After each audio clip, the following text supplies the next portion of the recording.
Well, howdy, nearly senior citizen here, and greetings, boys, girls, and all of our non-binary friends, and welcome to this, another day in which my voice sounds so much lower to my ears, and it's kind of scratchy. It must be just allergies, otherwise I feel pretty normal. It is not raining this morning, but boy, it was raining something pretty fierce last night.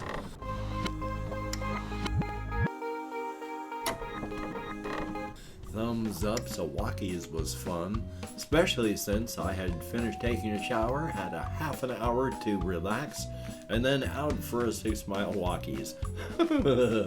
Yay! So I am tired and sore this morning. Thumbs up for that. And of course, front-loading of videos. Hey, if you could toss me a like, that'd be awesome. If you could subscribe to the channel, that'd be very cool. If you could leave me a comment, that would be double plus good. And I would like to thank each and every one of my Patreon patrons. These are literally beautiful and literally awesome people who help to keep me and my very, very finicky aging pet alive. Both of us do appreciate the fact that you're helping us continue to metabolize.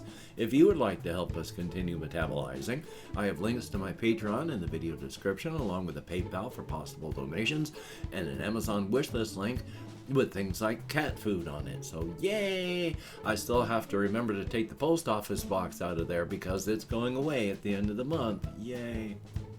But still, I am alive. Hopefully you are alive, especially if you're watching this. And yeah, my aging pet she's getting persnickety again. I don't know why. She will not like a type of food, like say chicken or such, and then I'll get seafood, and then for the first couple cans, she'll eat enthusiastically. And then afterwards, she's doing like right now. She'll sniff it and then say, hey, you need to feed me. So I can't just dump out a million cans of food. If she's not going to eat it, then just pouring it all out isn't going to help. But if she's not going to eat it, then what do I do? Joy. So life is life. I mean, I'm still doing moderately well and trying to do the best I can. A lot of executive dysfunction yesterday. Played some Tribes of Midgard before I went to bed after I got back from Walkies, so at least I did do something that way. Yay. So, not much has happened since yesterday. I'm just existing, trying my best to continue existing, fighting my executive dysfunction, and boy, my ADHD and my depression. I mean, I'm not being crushed underneath them. As stated, I am not centered. I mean, I haven't been centered my entire life, but I've been closer to the center than I am right now. But at least I am still within viewing distance of the center. It's far away, but I can still see it. So I've been farther out and farther away to the point where I couldn't even see it. Now at least I still can. So I'm orbiting it, trying to get back closer.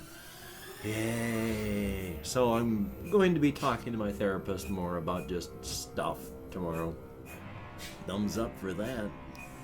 Hopefully I'll be able to get done some of the things that I want to get done. I've gotten close to being able to call my genetic father. I've brought up my portable landline phone so I can call him, which, you know, I've gotten closer. So, executive dysfunction is so much fun. Still, life is life. You know, life is in fact life.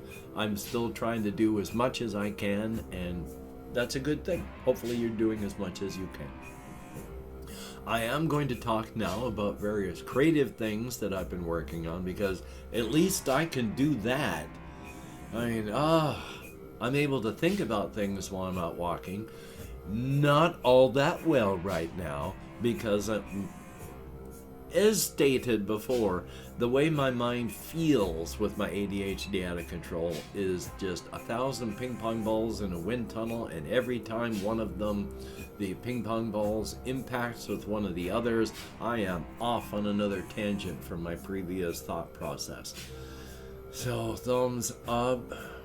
Still though, trying my very best. And some of the things that I was thinking about was things like the relationship between humans and cryptids, and specifically like Lou the cryptid and Tony, his human friend, and then how that works out, what's happening with all the various cryptids and how they deal with things, and then dealing with, I'd mentioned before that there is a created cryptid that I want to try and speak of.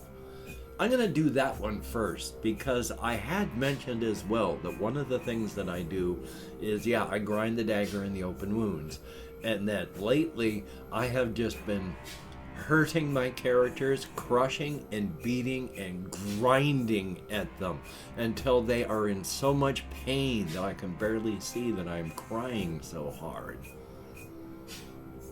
And Malik is one of the several types of cryptids that right now I don't see any hope for, and hopefully my subconscious will be able to do something with to make their lives less bleak.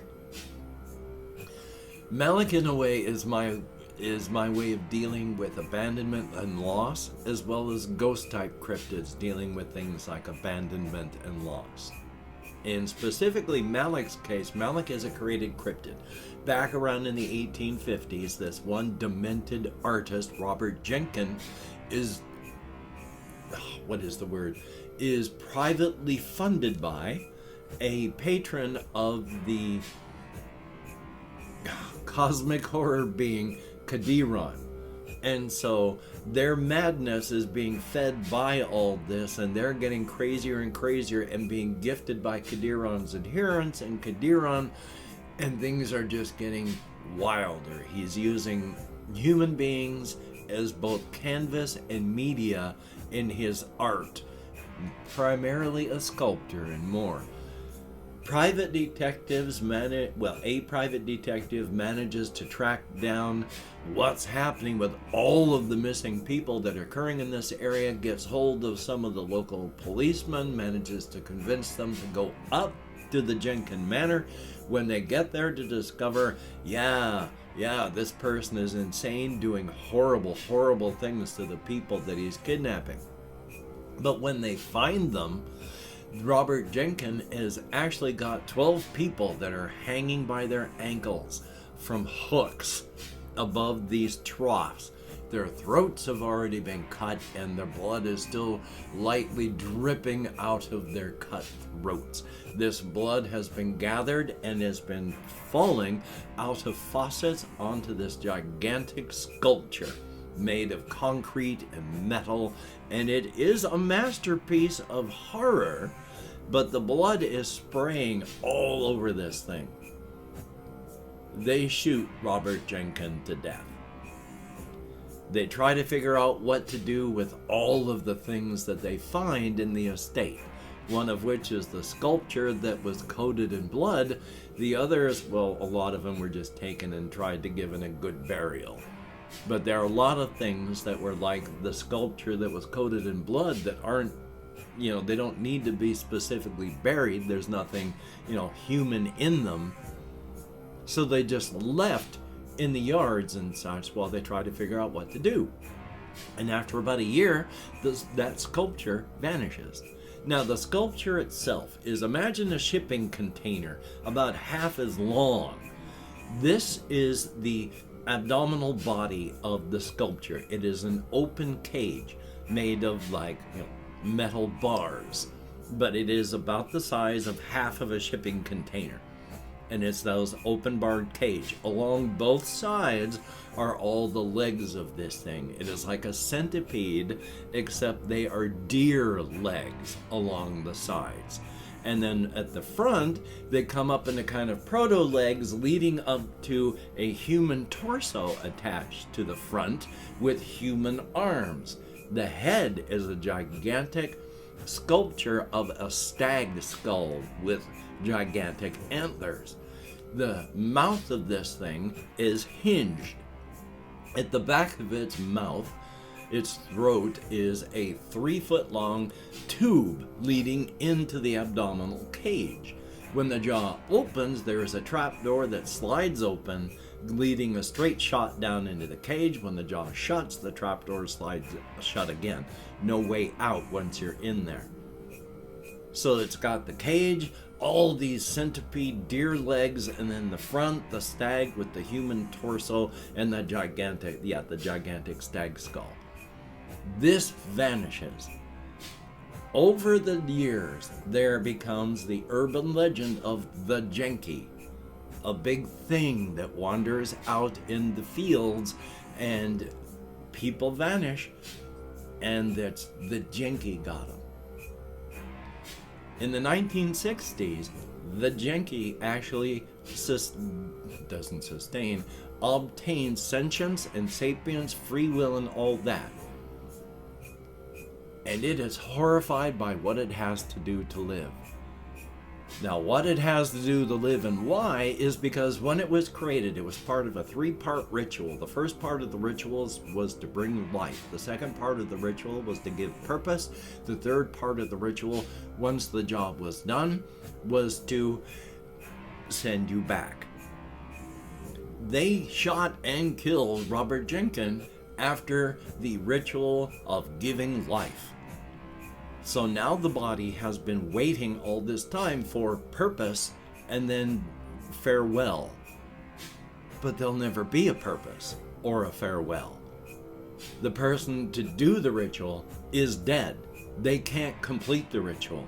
And if anyone else tried to do it, they'd have to start over from scratch, which wouldn't help because the being is already given life. This creature, Malik, is tortured by its existence because it is a composite of 12 victims. People who were victimized to bring Malik to life.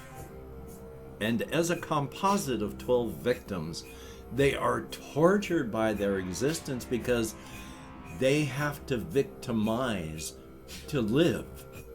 Because they were not expected to live longer than give purpose, have it done, and then be released, there's no real energy reserves in the body. And so Malik has to eat people to refresh and rejuvenate its energy supply. The problem is Malik doesn't want to do that, but the body is waiting for purpose. And so until it gets purpose, it's going to make sure it lives until it is given purpose. If Malik does not want to hunt, then Malik is kicked out of the driver's seat and the body hunts, finds someone, and swallows them. If Malik is hunting and does not want to swallow the person they find, he gets kicked out of the driver's seat and the body takes over and swallows that person. And once they are swallowed, there is nothing Malik can do because Malik is not allowed to harm the body or stop its functioning in any fashion while it is waiting for purpose.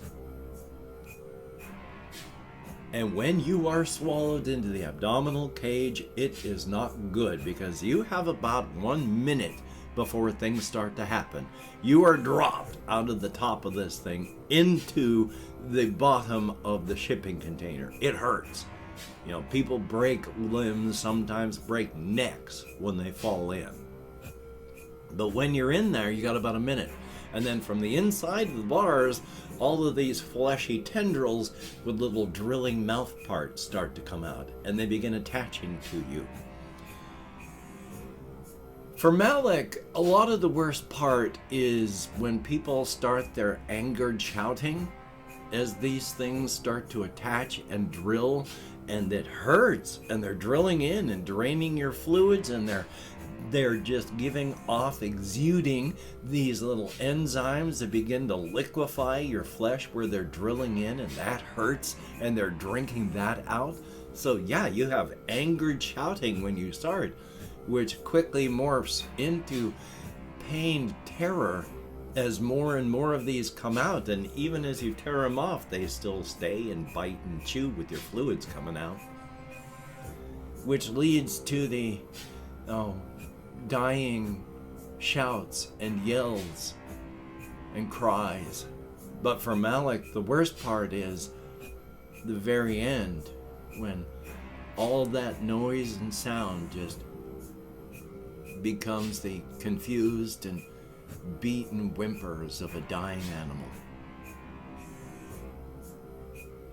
And then, of course, when they can't drill out any more of the fluids because they've desiccated the corpse enough, they begin to exude more of those digestive enzymes and slurping up the remains until the smaller, well, the larger bones that survive all that just fall through the bottom of the cage, acid, bleached, and stripped of nutrients. And that's all that's left. Malik was found by a person who, having a degenerative disease, is in a wheelchair, but only because of fatigue and weakness, does not use it all the time. They have a small amount of generational wealth and they have a farm. They grow some small things just to keep themselves going. They also have a large computer area because this is their life, and they spend a lot of time online, but he's been hearing periodically these noises, and when he hears screams on his farmland one night, he tracks it down and finds Malik. This blossoms into an actual friendship. Daniel Davis D, Danny D, and Malik become fast friends. Danny D gives Malik hope because Danny D is helping them to find out what's going on, searching the world, seeing if there's anything that can help them. And whenever Malik needs to feed, he lets Danny D know. Danny D leaves, and through the specialized computer equipment, after feeding, Malik lets Danny know it's safe to come back, and he does. Until one day when there's a communication breakdown. Malik doesn't know what happened, but when he needs to go out hunting, he discovers the person he's hunting is Danny. And when he says no, he gets kicked out of the driver's seat, and the body swallows Danny. At which point, control is given back to Malik. Danny knows he's screwed. He's got 60 seconds left before those tendrils start, and after the first few moments of absolute terror, spends the rest of his time trying to tell Malik it's not Malik's fault. Don't blame himself. It's not Malik's fault. Which, of course, Malik has to try and remember as Danny's voice of reason becomes, well, he doesn't shout in anger, but he eventually does start screaming in pain and terror. And yeah, once again, Malik gets to know that the worst part of it all is the beaten and confused whimpers of the dying animal. And then silence, and Danny's gone. At which point, Malik, after a good 5 years of having hope in a center, is lost and tries his very best to just not exist up here anymore and just let the body take over because it's just too much. And I've opened up 24 hours worth of comments to my community tab. I'm going to go through and thank how many people have left me comments in the past 24 hours. If I mispronounce the username, no disrespect is intended, and even though I count American Sign Language, well, so when I call it my Chrome, oh, I have an itchy nose. Jesse Koskinen, I enjoy putting hats of sorts, like pig hats. It's not really a pig hat, it's a pig puppet, and the lobster hat on top of these things. It is fun. There's Cinema Surge, thumbs up, thank you. J-A-Y-Y. I try my best to stay positive. You know, I am naturally depressed. I'm nowhere near my center right now, but, you know, fake it till you make it. Good to see you in the comments. We have Douglas Clapper, thumbs up and thank you. Gabs, thumbs up. There's Floramu, greatly appreciated. Yeah, turning everything into planks is fun. Blue Toad, howdy, howdy, howdy. Peter Morales, who says I sound like text-to-speech when I talk.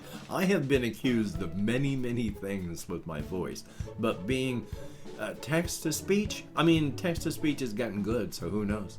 Chris, greatly appreciated. Thumbs up and thank you much. And we have Samara R. Thumbs up and thank you. There's RJ Mitchell. Thumbs up and thank you.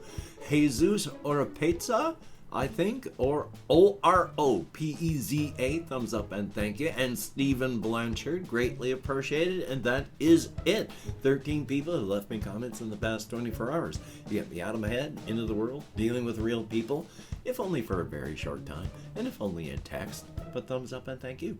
It is appreciated. Yay. Well, I'm going to still try and call my genetic father today. I'm going to try and get some stuff done, but I'm not going to beat myself up if I can, because that won't help me do it next time. It'll just punish myself for doing it wrong, which is just going to hurt me and doesn't help. So I'm not going to do that. Try and not beat yourself up, too.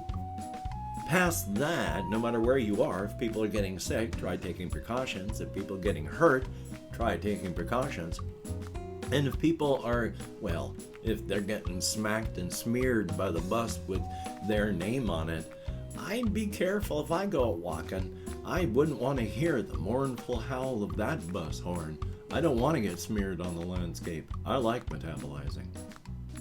So, until we meet again, you take care. Have a great day today. I will see you on the flip side, and that is, quite frankly, a very good thing.